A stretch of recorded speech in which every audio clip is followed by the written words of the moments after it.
नमस्ते, जय हिंद दोस्तों। आप सभी का फिर से स्वागत करता हूं हमारा अपना YouTube channel competitive exam study में। जैसा कि आप लोग जानते हैं, इस चैनल में कोई भी कम्पिटिटिव एग्जाम का प्रिपरेशन, सिलेबस, पैटर्न्स और डेली करंट अफेयर्स की पूरी जानकारी मिलेंगे। दोस्तों, जिन लोगों ने अभी भी हमारे चैनल को सब्सक्राइब नहीं किया, जरूर सब्सक्राइब कर लेना और बेल आइकन को प्रेस कर लेना। तो चलिए दोस्तों, शुरू करते हैं आज का डेली करंट अफेयर्स का टॉपिक 28 नवंबर 2020 का। सो फ्रेंड्स, चलून देखेंगे आज के गुरुत्वपूर्ण टॉपिक समूह।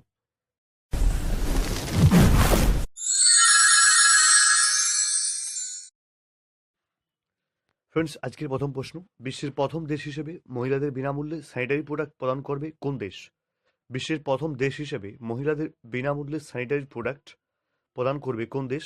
তো অ্যান্সার হয়ে যাবে স্কটল্যান্ড। হ্যাঁ ফ্রেন্ডস, স্কটল্যান্ড হয়ে যাবে একদম সঠিক উত্তর।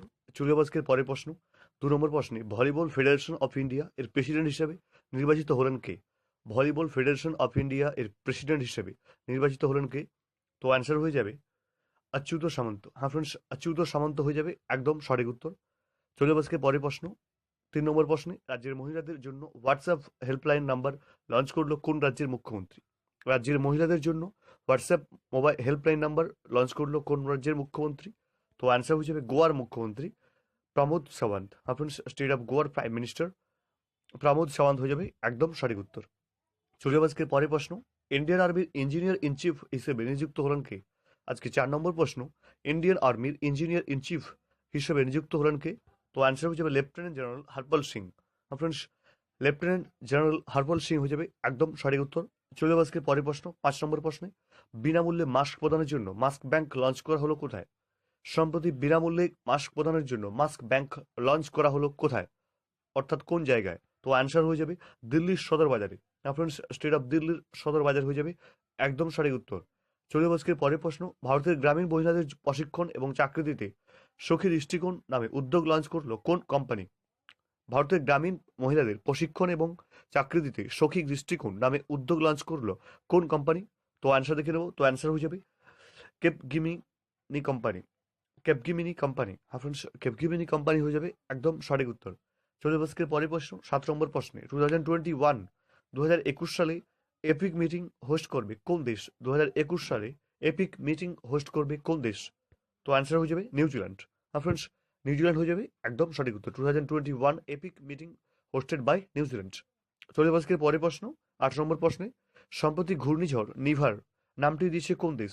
নিভার ঘূর্ণিঝড়ের নাম দিয়েছে কোন দেশ? খুবই গুরুত্বপূর্ণ প্রশ্ন। তো অ্যান্সার হয়ে যাবে ইরান। হ্যাঁ ফ্রেন্ডস, ইরান হয়ে যাবে একদম সঠিক উত্তর। চলে আজকে পরের প্রশ্ন, 9 নম্বর প্রশ্নে, সম্প্রতি উত্তরপ্রদেশের অযোধ্যা এয়ারপোর্টের নাম পরিবর্তন করে কি রাখা হলো? সম্প্রতি উত্তরপ্রদেশের অযোধ্যা এয়ারপোর্টের নাম পরিবর্তন করে কি রাখা হলো? তো অ্যান্সার দেখে নেব। তো অ্যান্সার হয়ে যাবে মর্যাদা পুরুষোত্তম শ্রীরাম এয়ারপোর্ট, মর্যাদা পুরুষোত্তম শ্রীরাম এয়ারপোর্ট একদম সঠিক উত্তর। চলে আজকে পরের প্রশ্ন, 10 নম্বর প্রশ্নে, পুনর্নবীকরণযোগ্য শক্তির উৎপাদনে বিশ্বের মধ্যে চতুর্থ স্থানে রয়েছে কোন দেশ? পুনর্নবীকরণযোগ্য শক্তির উৎস হিসেবে উৎপাদনে বিশ্বের মধ্যে চতুর্থ স্থানে রয়েছে কোন দেশ? তো অ্যান্সার দেখে নেব। তো অ্যান্সার হয়ে যাবে ভারত। হ্যাঁ ফ্রেন্ডস, ভারত হয়ে যাবে একদম সঠিক উত্তর, চতুর্থ অবস্থানে বিশ্বের মধ্যে পুনর্নবীকরণযোগ্য শক্তির উৎপাদনে। फ्रेंड्स, ये ছিল आज के गुरुत्वपूर्ण 10टी करंट अफेयर्स। दोस्तों, जिन लोगों ने अभी भी हमारे चैनल को सब्सक्राइब नहीं किया, जरूर सब्सक्राइब कर लेना। आप कोई भी कम्पिटिटिव एग्जाम की तैयारी कर रहे हो, जरूर जुड़िए हमारे साथ। हमारे चैनल को सब्सक्राइब और बेल आइकन को प्रेस कर लेना, तो जैसे कि मैं नया वीडियो अपलोड करूंगा आपके फोन में नोटिफिकेशन आ जाएगी। आज के लिए इतना ही दोस्तों, फिर से मिलेंगे दोबारा दूसरी वीडियो लेकर। अलविदा।